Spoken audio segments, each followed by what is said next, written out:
Hey, everybody. Merry Christmas Eve, and thank you for joining us on this holiday or this day before the holiday. I'm CJ LeMaster, your lead investigative reporter for WLBT and your host for the WLBT Digital News Desk update on WLBT Plus for this December 24th, 2025. Hope everybody is having a great holiday. Hope you're not having to work today, and we really appreciate all of you joining us. I got several of you joining us on YouTube and on Facebook, and even though this is a holiday, I really appreciate you taking time to tune in and, check us out and catch up on the news of the day. Melissa Price saying hello, everyone. Merry Christmas Eve. Melissa, I hope you're having a wonderful Christmas Eve as well. Britt, happy Christmas Eve, everyone. Britt, I hope you're having a wonderful one too. And I hope we all get what we want for this Christmas, whatever that may be. We've got a couple of stories we want to get to first. This is something that if you've been following our newscasts yesterday, we talked a lot about it, and we are continuing to follow today. We learned just maybe an hour or so ago that the Jackson Police Department has made an arrest related to the search for Carol Ryan. If you remember, she had gone missing. She had not been seen for months. Detectives executed a search warrant at Ryan's home on Bayberry Lane in South Jackson yesterday, and they found a body buried in the backyard. Now, investigators said they were still working to identify the remains. The discovery led to the arrest of Carol Ryan's son, 50-year-old John Ryan, and his wife, 48-year-old Samantha Ryan. Both have been charged with desecration of a human corpse. They appeared before a judge this morning and both received bond. We'll update you as soon as we get more information. And again, we don't know the identity of the person found behind the home. There is speculation that it is this missing woman, but we don't know that. The coroner, the medical examiner have to make a positive identification first. That could be very challenging depending on the rate of decomposition there. So we're going to continue to follow that. In other news, the FBI has arrested a Carthage man. This is from the Jackson unit of the FBI. According to the agency, the man was taken into custody after communicating with someone he believed to be a 15-year-old girl from Taylor County, Texas. The Taylor County Sheriff's Office, Leake County Sheriff's Office, the Choctaw Police Department, and Carthage Police Department assisted with the arrest.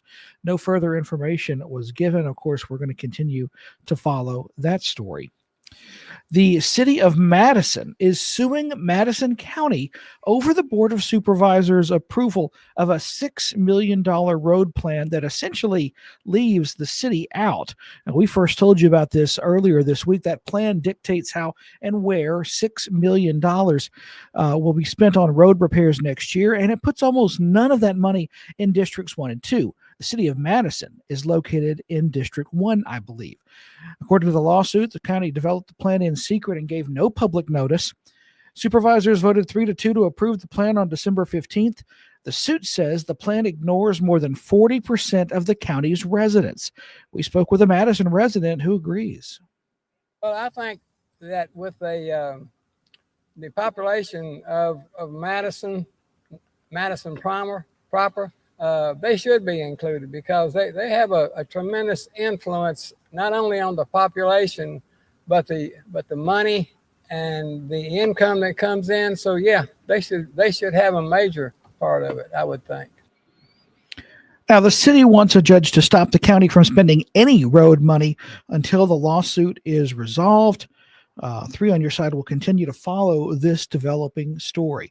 Got a couple of you who've already shared comments with us this morning, or say this afternoon. It's a little after 1 o'clock. Kathy Robinson saying Madison can't have everything. That's I understand your sentiment there, Kathy.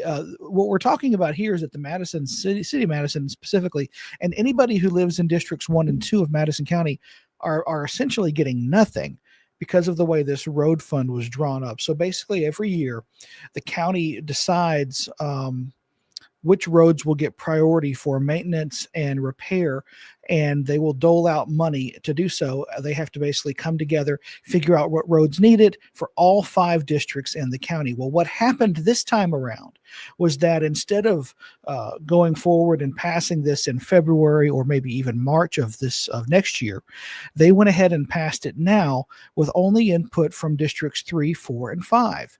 Districts 1 and 2 had no input on anything. And so 3, 4, and 5 were the only districts that essentially got funding here. Coincidentally, in the supervisors meeting, supervisors for districts 3, 4, and 5 are the ones that voted for it. 1 and 2 voted against it. Well, it still passed. And so there is speculation. Madison's mayor, Mary Hawkins Butler, has also said that she believes that those 3 supervisors met in secret to be able to coordinate this. And she could be right. Of course, the court will find that out. If that is true, that would be a violation of the Open Meetings Act in Mississippi. You may not be aware of this. Some of you may not. If you go to city council meetings or county supervisors meetings, if you have, you may be familiar with the quorum rule. If you have 5 supervisors in a county and you only have 2 that are meeting, well, then you don't have enough for a quorum. You don't have enough for a majority vote. And so the meeting is canceled. But if you have 3 that are meeting and they're not meeting in public, then that could be considered a violation of the Open Meetings Act, because where there are 3 there, that's enough to be able to sort of influence policy. And the idea here is that you have 3 people that could meet in secret and come up with something and push it through, whether or not the other 2 vote, because 3 over 2 is a majority. And so that is the concern here. That will come out, of course, over time. We'll hopefully learn more about that during this court process. And I can tell you right now that WLBT is already in the process of trying to figure out if those supervisors have indeed violated the law as well. So that's something that we're trying to work on there. A couple other folks wishing a Merry Christmas. Kathy Anderson saying Merry Christmas, everyone. Kathy, I hope you're having a wonderful Christmas holiday as well. Jan Gibbons Hendon saying may everyone have a happy and healthy Christmas. Thank you, Jan. I hope you do as well. Jacqueline Davis wishing WLBT a Merry Christmas Eve. Well, we've got a bit of a skeleton crew today. Not nearly as many people in the newsroom. Some people have the day off today, spend it with their families. But we're going to continue to bring you the news and bring you the very latest that you need to know about to be able to, start your day off, finish your day up, be able to know what's going on in the world, even on this day before Christmas. And Brit sent something talking about that story we opened with, which was this missing woman who'd been missing for months. They found a body in the backyard of this woman's house. They don't know if it is the missing woman, but the son and his wife have been arrested, charged with desecration of a corpse. That body is still being in the process of being identified. Brit saying that is wild. I wonder what tipped police off to check the backyards. Good question. And we don't know. We know they got a search warrant to search the premises. And I don't know if they found something in the house that led them to think that the backyard would hold a clue. I know from our understanding, they had an excavator at the property fairly quickly. So idea is that they may have known going in to check the backyard. So, but we're going to continue to follow that story too. We've got a reporter checking on that for the latest information on that today as well. Georgia Vaughn, Merry Christmas to WLBT in the viewing area. Thank you so much, Georgia. I hope you're having a wonderful Christmas holiday as well. Delia Gilner, Merry Christmas, CJ. Blessings to you and your family and the WLBT3 on your side family. Thank you so much for that. I hope that you're having a great one as well. My mom, not very happy that I'm working on this Christmas Eve or Christmas Day. I'm working tomorrow too, but I chose to do that. And I'm going to be going to see my mom and our family this weekend in between Christmas and New Year's.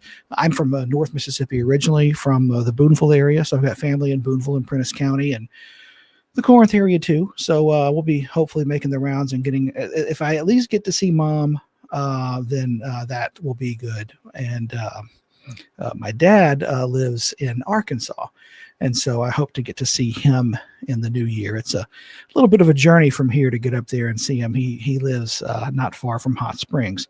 But listen, everybody is healthy. Everybody is doing well, and that's all you can expect, and I'm grateful for that. Sheikah Hampton saying, hello, everyone. Merry Christmas. And look at the holiday-themed emojis, alternating red and green hearts. That's, that's very thoughtful. Thank you, Sheikah. And I hope that you're having a wonderful holiday as well, and you get everything that you wanted and needed. Speaking of that, and this is not, it's not a story in the WLBT Plus thing, because we've done it repeatedly, but apparently there's still no Powerball winner. So hey, that could make somebody a very Merry Christmas and a wonderful New Year if somebody wins that. So be sure to keep up with that. Let me look and see how much it's up to now at this point. The Powerball, it's crazy that nobody still has won. Yeah, it's at 1.7 billion now, and the drawing is tonight. So, try your luck if you want the annual payment, or if you want a lump sum, which is typically the lump sum is about half of what the jackpot is. So if you take the lump sum on $1.7 million, you're looking at, let me look it up now. And by the way, this is the fourth largest in the history of the Powerball drawing. Fourth largest ever. It's not saying how much you would get if you, it would be probably a little over, I would probably assume it'd be at least 700 million, because I believe that's what they said from one of the drawings a while back. Still, that's a lot of money. That's a heck of a lot of money. We have one more story we want to get to, or actually a couple, I should say, and they're both somewhat promising, somewhat positive on this Christmas Eve. The first one, we're talking about activity that you may have seen if you've been driving in South Jackson around the Metro Center area. And we want to tell you a little bit about that. There's a fence surrounding it. Of course, I say West Jackson, but kind of south and West Jackson there. But that is from E-Merchant Capital Group. It's working to transform the old mall into what they call a mini city. There have been a history of development attempts at the mall since it closed a number of years ago. This centerpiece here will be 600 new apartments. Investors in the city are planning to create an improvement district that's similar to what you see at the district at Eastover, right off of 55. It's a planned $80 million development funded without tax dollars. Our first move will be in January. Our crews are already on site. Our infrastructure company is here already. We're using CPR out of Louisiana, and then some of them are from Birmingham, Alabama. And so they're already on the ground, have been on the ground for over a month now. Now, again, that was Christopher Jones, the principal investor on the project. Phase 1 of the 5-year project begins in the first quarter of next year. During this season of giving, local organizations in the metro have seen an increase in food donations. just showing just how giving many of us are here in Mississippi with the recent government shutdown and stricter work requirements for SNAP benefits and SNAP recipients, I should say. Food pantries have been fully stocked this holiday season. Many of you also donating to local food and toy drives.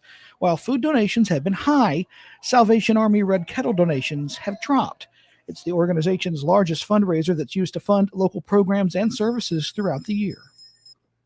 But we're operating and running 365 days a year. We have the largest shelter in the community where men and women have a place to lay their head at night, take a hot shower, have a hot meal, and we're doing that year long. And so while we're generous now, we do need continuous support all year long. And so I would encourage people to go out there and make their final donations in a Red Kettle, or they can go to our online kettle, jacksonkettle.org, and make that donation. Organizations say they continue to be inspired by those who give here in the community. And that is all the time we have for this edition of the WLBT Plus Digital News Desk Update for your Christmas Eve, December 24th, 2025. Not many days left in 2025. We've got a new year on the way. Thanks for joining us today. I'm CJ LeMaster, your lead investigative reporter and your host for this Digital News Desk Update each and every weekday at 1 p.m. The First Alert Weather Team will be in here at 2:30 p.m. to give you an update on what you can expect for the weekend, and they may even have an update on Santa, where Santa is right now, because you have to understand that while it's Christmas Eve here with time changes and such, if he hasn't already started his journey, he's getting very close. So keep that in mind. We'll have updates on Santa also in our late newscast tonight. Our early evening newscast start at 4 p.m. right here on air and online. For everyone here at WLBT, I'm CJ LeMaster. Thank you so much for joining us. Merry Christmas to you. And we're going to leave you with a word from our sponsor, Jackson Water. Thanks for watching. Time for a neighborly tip from Jackson Water. Is it okay to pour fats, oils, and greases down the drain if I run hot water? No! What if I run the garbage disposal? No! How about if I use dish soap at the same time? No! Instead, hang on to a few containers to store and toss old cooking fat and grease once you're done. Jackson Water. Water for all the time.